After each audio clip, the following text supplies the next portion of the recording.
Hello friends, आज हम Hindi chapter 2 का पार्ट 2 पढ़ेंगे। हार की जीत में हमने देखा कि बाबा भारती को अपना घोड़ा सुल्तान, जिसका नाम सुल्तान था, वो अपनी जान से भी प्यारा था। पर खड़क सिंह नाम का जो डाकू था, उसे वह घोड़ा खूब पसंद आ गया था और वो कहता था कि बाबा, मैं यह घोड़ा आपके पास न रहने दूंगा। बाबा भारती उसकी बात सुनकर डर गए थे। अब उन्हें रात में भी नींद आती न थी। रात अस्तबल की रखवाली में कटने लगी। हर पल खड़क सिंह का भय लगा रहता था। बाबा भारती अपने घोड़े से खूब प्रेम करते थे, इसलिए उन्हें घोड़े की फिक्र होने लगी, सुल्तान की फिक्र होने लगी। वह पूरी रात अस्तबल यानी घोड़े का जो तबेला होता है उसकी रखवाली करने लगे। हर पल खड़क सिंह का भय, उन्हें हर पल खड़क सिंह का डर लगा रहता था। परंतु कई मास बीत गए और वह न आया। कई मास बीत गए, बाबा भारती का घोड़ा लेने के लिए खड़क सिंह आया नहीं और बाबा भारती अपने घोड़े की खूब रखवाली करने लगे। यहाँ तक कि बाबा भारती अब कुछ असावधान हो गए। यहाँ तक कि बाबा भारती भी वो बात को भूल गए और असावधान हो गए कि खड़क सिंह आएगा और उनका घोड़ा लेकर जाएगा। फिर वह इस भय को स्वप्न के भय की भांति मिथ्या समझने लगे। इस डर को वह अपने स्वप्न की तरह समझने लगे और वह भूल गए। एक दिन संध्या का समय था। बाबा भारती सुल्तान की पीठ पर सवार होकर घूमने जा रहे थे। एक दिन शाम का समय था और बाबा भारती अपने सुल्तान की पीठ पर बैठकर घूमने के लिए जा रहे थे।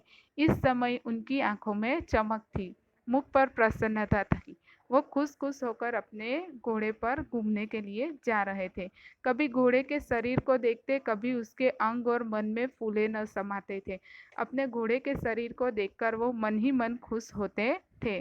बाबा भारती घोड़े को देखकर काफी खुश थे। सहसा एक ओर से आवाज आई, ओ बाबा, इस कंगले की बात भी सुनते जाना। सहसा उन्हें एक आवाज आई, ओ बाबा जी, इस कंगले की आवाज भी आप सुनते जाए। आवाज में करुणा थी। बाबा ने घोड़े को रोक लिया। फिर उसकी आवाज सुनकर बाबा ने घोड़े को रोक लिया। देखा कि एक अपाहिज वृक्ष की छाया में पड़ा करा रहा है। बोले, कहो तुम्हें क्या कष्ट है। फिर एक अपाहिज इंसान जो चल नहीं पाता था, वो वृक्ष की छाया में पड़ा है और बोल रहा है कि फिर बाबा ने कहा, कहो तुम्हें क्या कष्ट है। अपाहिज ने हाथ जोड़कर कहा, बाबा, मैं दुखिया हूँ, मुझ पर दया करो। उसने अपाहिज ने हाथ जोड़कर बाबा से कहा, बाबा, मैं खूब दुखी हूँ, मुझ पर दया करो। रामपुर यहाँ से 3 मील दूर है, मुझे वहाँ जाना है। घोड़े पर चढ़ा लो, ईश्वर भला करेगा। फिर उसने आगे कहा कि रामपुर यहाँ से 3 मील की दूरी पर है, मुझे वहाँ जाना है। घोड़े पर चढ़ा लो, ईश्वर आपका भला करेगा। वहाँ तुम्हारा कौन है? बाबा ने उससे पूछकर कहा, वहाँ तुम्हारा कौन है? दुर्गा दत्त वेद का नाम तो आपने सुना होगा, मैं उनका सौतेला भाई हूँ। उसने कहा कि दुर्गा दत्त वेद जी का नाम तो आपने सुना ही होगा, मैं उनका सौतेला भाई हूँ। बाबा भारती ने घोड़े से उतरकर अपाहिज को घोड़े पर सवार किया और स्वयं उसकी लगाम पकड़कर धीरे धीरे चलने लगे। बाबा भारती ने घोड़े से उतरकर उस अपाहिज को घोड़े पर बिठा दिया और खुद उस घोड़े की लगाम पकड़कर धीरे धीरे चलने लगे। सहसा उन्हें एक झटका सा लगा और तमाम हाथ से छूट गई। लगाम हाथ से छूट गई। फिर धीरे से उन्हें एक झटका लगा और उनके हाथों से लगाम छूट गई। उनके आश्चर्य का ठिकाना न रहा जब उन्होंने देखा कि अपाहिज घोड़े पर तनकर बैठा है। फिर उन्हें खूब आश्चर्य हुआ जब उन्होंने यह देखा कि जो अपाहिज इंसान था वो घोड़े पर तनकर बैठा है और उसे दौड़ाए लिए जा रहा है और वह घोड़े को दौड़ाते हुए लेकर जा रहा है। उनके मुख से भय, विस्मय और निराशा से मिली हुई चीख निकल गई। वो उन्हें डर से उनके मुंह में से एक चीख निकल गई। वह अपाहिज कोई और नहीं, डाकू खड़क सिंह था। वह अपाहिज कोई और नहीं, वो तो डाकू खड़क सिंह था। बाबा भारती कुछ देर तक चुप रहे और इसके बाद कुछ निश्चय करके पूरे बल से चिल्लाकर बोले, जरा ठहर जाओ। फिर बाबा भारती कुछ देर तक चुप रहे और फिर पूरे जोर से चिल्लाकर बोले, ठहर जाओ, रुको। खड़क सिंह ने यह आवाज सुनाकर घोड़ा रोक लिया और घोड़े को देखते हुए कहा, बाबा जी यह घोड़ा अब न दूंगा। खड़क सिंह ने बाबा जी की आवाज़ सुनी और घोड़े को रोक लिया और कहा, बाबा जी अब मैं आपको यह घोड़ा न दूंगा। परंतु एक बात सुनते जाओ खड़क सिंह। तो कहा, कोई बात नहीं, पर मेरी एक बात सुनकर जाओ खड़क सिंह। खड़क सिंह ठहर गया। बाबा भारती ने निकट जाकर उसकी ओर ऐसी आंखों से देखा जैसे बकरा कसाई की ओर देखता है। खड़क सिंह रुक गया और बाबा भारती ने उसके पास जाकर उसे ऐसे देखा, ऐसी गुस्से की नज़र से देखा और कहा, यह घोड़ा तुम्हारा हो चुका। फिर उसे कहा, यह घोड़ा अब से तुम्हारा है। मैं तुमसे इसे वापस करने के लिए नहीं कहूँगा, मैं तुमसे इसे वापस नहीं मांगूंगा, परंतु खड़क सिंह केवल एक प्रार्थना करता हूँ, उसे अस्वीकार न करना, नहीं तो मेरा दिल टूट जाएगा। फिर वह कहते हैं, बाबा भारती के खड़क सिंह, मैं तुमसे एक प्रार्थना करता हूँ, तुम उसका स्वीकार करना, और जो अस्वीकार करोगे तो मेरा दिल टूट जाएगा। बाबा जी आज्ञा कीजिए, मैं आपका दास हूँ, बस ये घोड़ा नहीं दूंगा। फिर खड़क सिंह ने आगे कहा कि बाबा जी आप आज्ञा कीजिए, मैं आपका दास हूँ, सेवक हूँ, पर ये घोड़ा आपको नहीं दूंगा। अब घोड़े का नाम न लो। फिर बाबा जी ने कहा, अब तुम इस घोड़े का नाम लो, मैं तुमसे इसके बारे में कुछ न कहूँगा, मैं केवल यह चाहता हूँ कि इस घटना को किसी के सामने प्रकट न करना। बाबा जी ने कहा कि हाँ चलो, मुझे घोड़ा नहीं चाहिए, मैं तुमसे कुछ न कहूँगा, मैं केवल यह चाहता हूँ कि अभी जो घटना हमारे बीच में हुई है उसके बारे में तुम किसी से कहोगे नहीं। खड़क सिंह का मुंह आश्चर्य से खुला रह गया। खड़क सिंह बाबा की बात सुनकर उसका मुंह खुला रह गया। वह सोच रहा था कि उसे घोड़े को लेकर यहाँ से भागना पड़ेगा। वह सोच रहा था कि बाबा जी ने रुको कहा था तो क्या बोलेंगे बाबा जी उसे, इसलिए वो डर कर ऐसे सोच रहा था कि मुझे तो यहाँ से घोड़ा लेकर भागना पड़ेगा।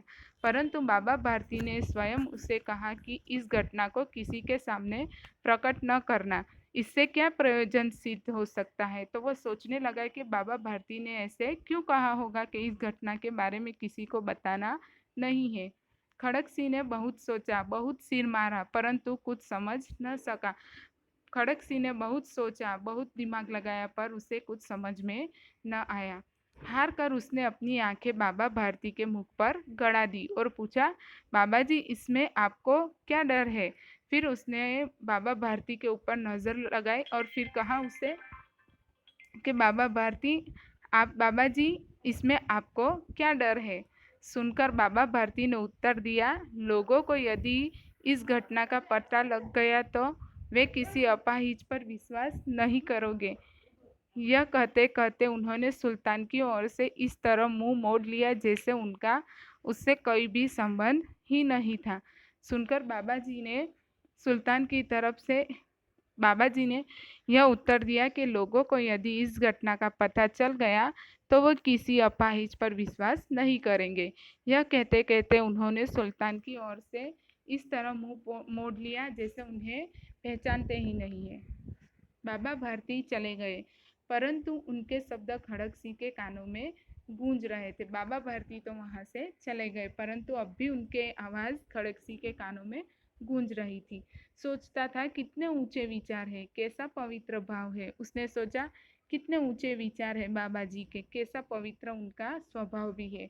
उन्हें इस घोड़े से प्रेम था, उन्हें अपने घोड़े से खूब प्रेम था। इसे देखकर उनका मुख फूल की तरह खिल जाता था। घोड़े को देखकर, अपने सुल्तान को देखकर उनका मुंह फूलों की तरह खिल उठता था।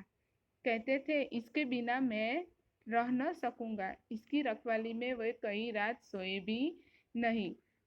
बाबा भारती कहते थे कि मैं मेरे सुल्तान घोड़े के बिना नहीं रह सकूंगा, इसकी रखवाली करने के लिए वे कई रात तक सोए भी नहीं।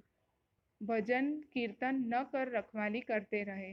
भजन कीर्तन भी न करते थे और वह अपने घोड़े की रखवाली करते रहते थे, परंतु आज उनके मुख पर दुख की रेखा तक दिखाई नहीं दे रही थी।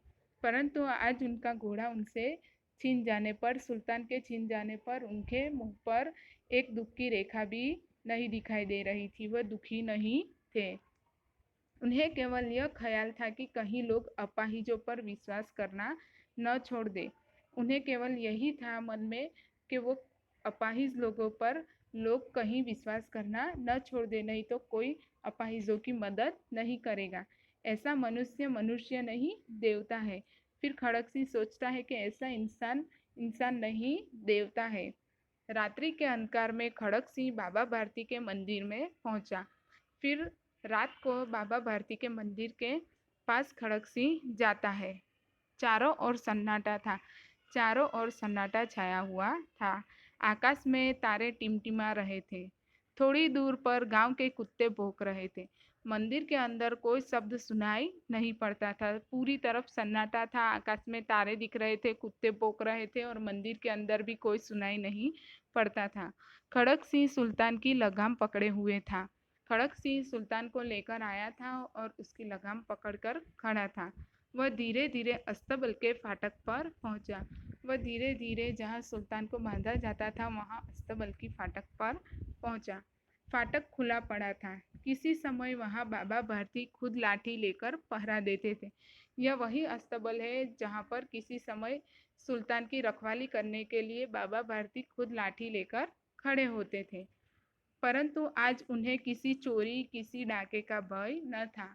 आज बाबा भारती को किसी चोरी और किसी डाके का भय न था, इसलिए वो यहाँ उपस्थित नहीं थे। खड़क सिंह ने आगे बढ़कर सुल्तान को जगह पर बांध दिया और बाहर निकलकर सावधानी से फाटक बंद कर दिया। खड़क सिंह ने आगे बढ़कर अंदर जाकर अस्तबल में जाकर सुल्तान को जो बांधने के लिए जगह थी वहां उसे बांध दिया और वह चुपचाप वहां से फाटक बंद कर निकल आया। इसी समय उसकी आंखों में नेकी के आंसू थे। इसी समय उसके अंदर कुछ अच्छा काम करने के आंसू थे। रात्रि का तीसरा पहर बीत चुका था। आधी रात हो चुकी थी, सुबह होने वाली थी।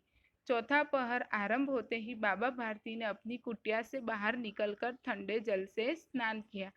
फिर बाबा भारती ने बाहर अपनी झोपड़ी से कुटिया से बाहर निकलकर ठंडे जल से नहा लिया। उसके बाद इस प्रकार जैसे कोई स्वप्न में चल रहा हो, उनके पांव अस्तबल की ओर बढ़े, परंतु फाटक पर पहुंचकर उनको अपनी भूल प्रतीत हुई। हर रोज की तरह वह अपने आप ही अस्तबल जहाँ सुल्तान को रखा जाता था वहीं उनके पांव आगे ही आगे बढ़ने लगे। फिर उन्हें अपनी भूल याद आई। साथ ही घोर निराशा ने पांवों को मन भर का भारी बना दिया। वे वहीं रुक गए। फिर वह आगे बढ़ते बढ़ते अस्तबल की ओर आगे बढ़ते बढ़ते वहीं रुक गए। घोड़े ने अपने स्वामी के पांवों की चाप को पहचान लिया और जोर से हिनहिनाया। बाबा जी की पांव की पैरों की आवाज सुनकर सुल्तान ने उन्हें आवाज दी। अब बाबा भारती आश्चर्य और प्रसन्नता से दौड़ते हुए अंदर घुसे। बाबा भारती ने जब सुल्तान की आवाज सुनी तब वो एकदम आश्चर्यचकित और खुश होकर अंदर अस्तबल के अंदर घुसे। अपने प्यारे घोड़े के गले से लिपटकर इस प्रकार रोने लगे मानो कोई पिता बहुत दिन से बिछुड़े हुए पुत्र से गले मिल रहा हो। फिर वह अपने घोड़े से लिपटकर ऐसे रोने लगे जैसे पिता अपने पुत्र से बहुत दिनों के बाद मिल रहा हो। बार बार उसकी पीठ पर हाथ फेरते, बार बार उसकी पीठ पर हाथ फेराने लगे। बार बार उसके मुंह पर थपकियां देते उसे निहारते रहे। बार बार उसके मुंह पर थपकियां दे देकर उसे निहारते देखते रहे। फिर वे संतोष से बोले, अब कोई दीन दुखियों की सहायता से मुंह न मोड़ेगा। फिर वह संतोष खुश होकर एकदम बोले, अब कोई दीन दुखियों की सहायता करने में मदद करने में मुंह न मोड़ेगा। सुदर्शन पाठ के लेखक है सुदर्शन। पाठ के अंदर हमें खड़क सिंह और बाबा भारती की कहानी और सुल्तान की कहानी बताई गई है। बाबा भारती अपने प्यारे सुल्तान को अपने बेटे से भी ज़्यादा रखते थे, बेटे से भी ज़्यादा प्यार करते थे। वह उन्हें अपने